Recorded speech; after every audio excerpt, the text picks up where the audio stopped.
Johnny మాస్టర్కి Telugu cinema industry మరొకసారి big shock ఇచ్చింది. అయితే Telugu cinema industry, Telugu film industry employees federation నుంచి జానీ మాస్టర్కి షోకాజ్ నోటీసులు జారీ చేశారు. అసలు ఎందుకు జానీ మాస్టర్కి ఎందుకు ఈ నోటీసులు ఇచ్చారు అంటే, ఇంతకుముందు గత వారం రోజుల నుంచి ఇటు జానీ మాస్టర్ గ్యాంగ్కి, అదేవిధంగా శేఖర్ మాస్టర్ గ్యాంగ్కి ఇద్దరి మధ్య కూడా జరుగుతున్నటువంటి ఆ వివాదాలు కావచ్చు, ఇద్దరి మధ్య వాగ్వాదాలు కావచ్చు, సోషల్ మీడియా వేదికనే కాకుండా తెలుగు సినిమా ఇండస్ట్రీ వేదికగా అందరిలో కూడా ఇది ఒక పెద్ద చర్చకు దారితీసింది. అసలు ఈ వివాదానికి కారణం ఏంటి అని చూస్తే 1,00,000 కారణాలు కనిపిస్తూ ఉన్నాయి. అండ్ ఇక్కడ జానీ మాస్టర్ గారు, తన భార్య సుమలత గారు, వీళ్ళిద్దరు కూడా కలిసి కొంతమంది డాన్సర్లకి కావచ్చు, డాన్స్ కొరియోగ్రాఫర్లకి కావచ్చు చాలా అన్యాయం చేస్తున్నారు అని చెప్పేసి వాళ్ళ గురించి విమర్శలు కనిపిస్తూ ఉన్నాయి. అదేవిధంగా తెలుగు డాన్సర్లు ఎవరైతే ఉంటారో వాళ్ళందరినీ కూడా పక్కకు పడేసి ముంబై నుంచి డాన్సర్లను తీసుకొస్తూ ఉన్నారు. అది సినిమాలో కావచ్చు, షోస్లో కావచ్చు, వాళ్ళని ఎక్కువగా ప్రిఫర్ చేస్తున్నారు అని చెప్పేసి, తెలుగు వాళ్ళ యొక్క ఉపాధి ఏంటి అని చెప్పేసి వాళ్ళు బాధపడుతూ ఉన్నారు. తెలుగు డాన్సర్ల యొక్క బాధ వాళ్ళు చెప్తూ ఉన్నారు.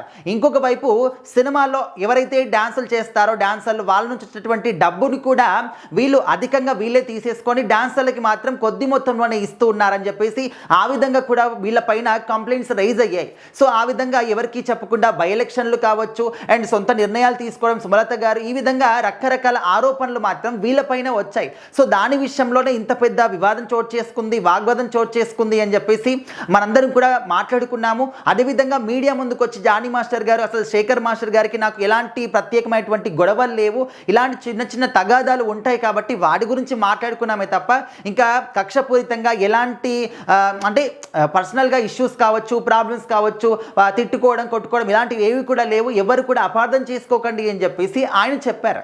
అయితే ఇప్పుడు అంటే ఆ విధంగా చెప్పాడు అంటే ఇంకా అంతా కూడా సర్దుకున్నట్టే కదా. మరి ఇప్పుడు ఇంకా ఎందుకు Telugu film industry employees federation నుంచి నాకు షోకాజ్ నోటీసులు ఎందుకు ఇచ్చారు అంటే, ఇదంతా కూడా 12th జరిగిందనమాట. సో 14th మరొకసారి జానీ మాస్టర్ మాట్లాడుతున్నప్పుడు ఇష్టం వచ్చినట్టు మీడియాతో మాట్లాడడం జరిగింది. సో ఆ మాటల పట్ల ఎవ్వరు కూడా తీసుకోలేకపోతున్నారు అనమాట. ముఖ్యంగా ఇండస్ట్రీకి చెందిన వాళ్ళు కావచ్చు అండ్ డాన్స్ ఫిలిం ఇండస్ట్రీకి సంబంధించినటువంటి అందరూ కూడా ఈ మాటల్ని తీసుకోలేకపోతున్నారు. సో ఈ మాటల్ని ఖచ్చితంగా మీరు వెనక్కి తీసుకోవాల్సిందే, బహిరంగంగా మరొకసారి క్షమాపణ చెప్పాల్సిందే అని చెప్పేసి, అదేవిధంగా ఈ విధంగా మాట్లాడడానికి కారణం ఏంటి అండ్ మీ పైన వచ్చినటువంటి కంప్లైంట్స్కి వాటికి ఏమైనా సమాధానం మీరు చెప్తారా, వీటన్నిటికి కూడా వారం రోజులు అంటే 7 రోజుల లోపల రాతపూర్వకంగా ఒక కంప్లైంట్ మాత్రం మీరు మాకు ఇవ్వాలి అని చెప్పేసి ఒక షోకాజ్ నోటీసుల్లో క్లియర్గా మెన్షన్ చేశారు. సో ఈ విధంగా 1,00,000 కారణాలు అయితే ఉన్నాయన్నమాట జానీ మాస్టర్కి ఈ యొక్క షోకాజ్ నోటీసులు ఇవ్వడం వెనకాల. సో గతంలోనే ఆల్రెడీ ఇండస్ట్రీ నుంచి అయినా చాలా దూరంగా ఉన్నారన్నమాట. లేడీ కొరియోగ్రాఫర్ పెట్టినటువంటి కేసు కారణంగా పోలీసులు అని చెప్పేసి, కోర్టులు అని చెప్పేసి ఆ విధంగా అంతా అయిపోయిన తర్వాత చాలా గ్యాప్ తర్వాత మళ్ళీ ఇండస్ట్రీకి అయినా రీఎంట్రీ ఇచ్చి మళ్ళీ సినిమాలు చేసి మంచి పేరు వస్తుందేమో అని చెప్పేసి అనుకునే లోపే మరొకసారి ఈ వివాదం వచ్చేసి జానీ మాస్టర్ యొక్క తలపైన పడేసింది.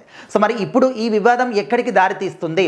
మొత్తానికి ఇండస్ట్రీకి దూరంగా పెట్టేస్తుందా, లేకపోతే మళ్ళీ ఎలాంటి అంటే ఎలాంటి ఆరోపణ లేకుండా క్లీన్ చీట్ తీసుకొని మళ్ళీ వస్తారా?